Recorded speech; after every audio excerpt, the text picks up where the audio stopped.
So thank you so much for being here. The first question I ask every single person that I interview, and so I'm going to ask you as well, is can you please introduce yourself for anyone that's listening?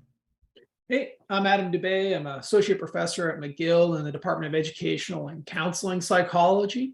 And all of my work is in the area of educational technology. I teach in this space. I do research in this space. And I'm also the director of the faculty's Office of Educational Technology, which we're just launching this year. So that's kind of the background. Other key things from Saskatchewan. So this cold winter weather in Montreal, not a thing. It's all fine. Yeah, for anyone listening that's on Montreal, we just got a lovely dump of snow last night. So it's very pretty outside, but a little bit more challenging to get where you want to go. Yeah. Well, thanks for being here. And I mean, I reached out to you a few months ago, and I kind of want to actually.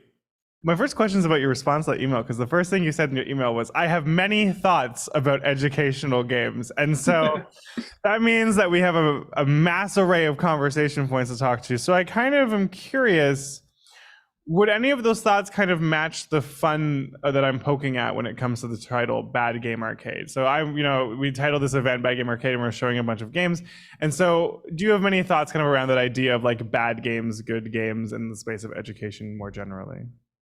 Yeah, I think bad games is a very it's a great title for the overall sort of theme of this event, especially when it comes to with educational games. My experience of getting into this space was being a gamer myself, and then being a psychologist, an experimental psychologist, and starting to look at educational games and educational games research. And my first impression was that most educational games really suck, and that most of the research on educational games was really bad. And not necessarily from a place that's informed by any knowledge of traditional games and gameplay or anything like that. So it was like, that was, over 10 years ago when I was attending conferences, within this space. It was like, okay, like these aren't well designed for many of them. Many of them, I wouldn't call them games. And then so that's kind of actually how it came in. It's like, oh dear God, like why are these so bad? And then from the academic standpoint, a lot of the research on educational games, especially the ones that were designed by researchers, they were particularly not great. When I mean bad, maybe they were effective in their goals. They taught things. Students learned when they played them. But I had done some work with kids to sort of test my ideas around this. It was like kids hated them, right? So the ones that the researchers designed that were like, oh, this is the perfect encapsulation of the thing we want to teach. Let's give it to a kid. But then instead of making them play it, we actually gave them some early studies a bit ago where we said, play it for as long as you want. We give them the kids stop after 1 minute. And it's a game. The whole point of educational games is to make learning fun, to make kids engaged, and you give it to them and they're like, nah. I mean, those are the selling points, right? Yeah, well, and it's even as researchers and people interested in this space, why do we use games? Like what's one of the big reasons? Like it's supposed to be something that someone wants to engage in. It's supposed to entice people, it's supposed to engage, motivate, produce, there's other aspects of learning that it engages with, but that's one of the key pieces. And, were they doing that? So I think this sort of idea of bad educational games is just is a constant theme. Well, and so now I'm curious, that was a decade ago. So yes, it's been a decade. Has it changed? Well, so I think on two parts, there are a lot better educational games from a consumer standpoint, commercially speaking. There's great improvements there. There's been big changes, but I would say that the majority of stuff that's available is bad. It's poorly designed, and there's a lot to sift through for people looking to find good ones. So it's not that there aren't excellent educational games that children actually like playing or learners of any age would like to play. But there's a lot of people in this space, a lot of people that don't have a good understanding of what learning is or even game design. And the market's kind of flooded with a lot of bad stuff. And so there's more good stuff, but the totality of it, I think, is still there's a lot of bad games out there. And that's something that it's hard to sift through. And then on the research standpoint, there's been a lot of improvement of, and a lot of researchers who have moved into studying educational games. And I think that's been kind of driven by interest in the use of mobile computing, specifically smartphones. The fact that educational games went mobile, a lot of researchers were looking at the impact of mobile. Tablets were invented and became popular, sort of within this time period. And so a lot of researchers started studying educational games that were available commercially. And so like the research there it wasn't just researchers looking at some DOS games from the 1990s, early 2000s, some things that were basically, completely out of time and out of step with what kids were actually using, say like at home or in their classrooms. Researchers were catching up with more modern types of educational games and apps. So there's been huge improvements in both of these spaces. We've learned a lot even in that 10 years. One of the things that I did is that I actually looked at we've published a report looking at the amount of research in different EdTech spaces.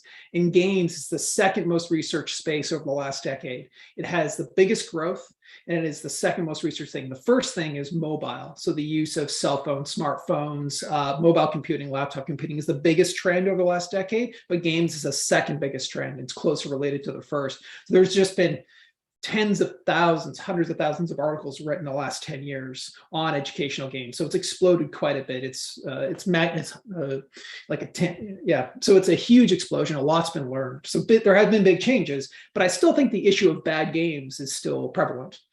Yeah, and you think it's prevalent in both the industry and in academia, just to confirm? Yeah, I think it's present in both. I still think that there's research that's done with certain types of educational games. They get some interesting insights, but then there's questions about like, okay, are students actually going to use these games? Do they enjoy playing these games? There's lines of research, with specific games that if you were to give that to a student in a high school or in an elementary school, the student doesn't want to play it. They're assigned it. Sort of thing. So it's like, okay, so are we actually doing good work in this space, from the sort of bad games perspective? I think that's a really critical. I remember when I was in school, if someone assigned me a book, I never wanted to actually read that book anymore. Like the whole fact that it became assigned also just like delineated my motivation to engage with it. But I kind of want to hit on that fact of that explosion that you mentioned. And that's really interesting, mobile and then games, but I'm curious if you think that explosion has been mostly for the better. We now see like a lot of people doing studies on games without a lot of like knowledge on how games work or on like a background of games. And so do you think sometimes it's become too much of a buzzword in those spaces of education? I definitely think that's a problem. One of the biggest things that we fight against is that you have researchers who study games, and then they say, oh, we're going to use this game and to see how well it teaches reading, math, this concept. But then in the papers, in their own studies, they don't describe what the game is. They don't talk about how it teaches. So, and this is a problem of the way research papers and researchers talk about things. Everything has to be very short. We have very limited attention spans as researchers. It's like you have to write it as concisely as possible. And it's very odd in the educational game space. You'll see all this research. Oh, X game is effective. It's like, okay, what's the game? How does it teach? How does it actually convey that lesson? Because just because something's a game doesn't actually tell you all that much about how the lesson or content is being systematized and turned into a mechanic. And I think that's really key for understanding what works with games, what doesn't work. And so within the game space, you get researchers who go and they say they're studying games, but when you actually get a chance to download the game that they're looking at, it's just a classroom task that they've gamified with gamification and rewards. It's not really game-based learning, and then I saw you at a previous panel about gamification and that sort of thing. So I think it ties into that, but I see that happens. So there still is this buzzwordy, oh, do games work? People get into this space, but some researchers aren't engaged with this idea of, well, what is a game?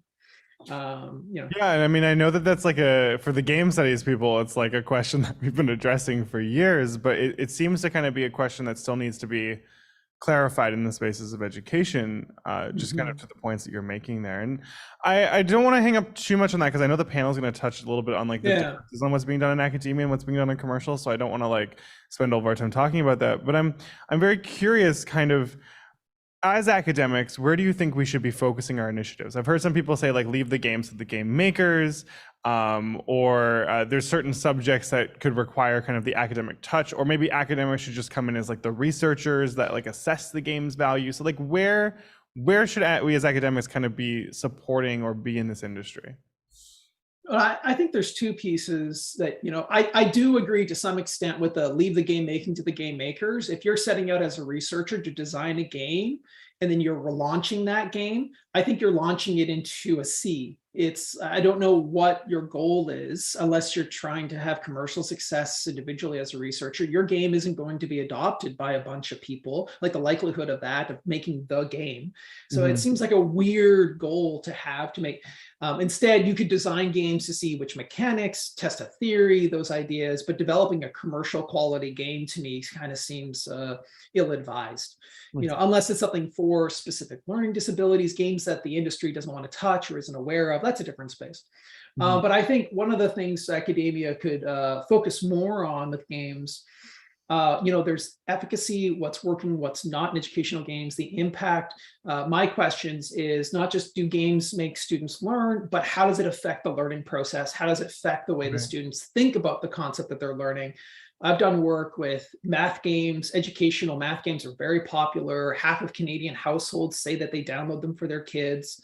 And we've done research showing that, well, when kids play the math games, if the games are designed in a way that is too high speed, too focused on like quick responses and sort of with a lot of distractions, it can actually conframe math problem solving as something that's supposed to be fast, rote, not flexible, not adaptive, not contemplative. And it actually frames thinking for the kids, and the kids become less flexible after playing the game. And so there's things like there you can look at, well, what's the consequences of different types of educational games on the way children learn, and then identifying which types should we recommend that people actually download. So that way we can give guidance to teachers, to parents, to say, look for games that do this, look for the games in the marketplace that do this. So I think that's one thing. And we do some work in that where it's trying to give recommendations to help parents and teachers find effective educational application software. So we try to give, those types of things.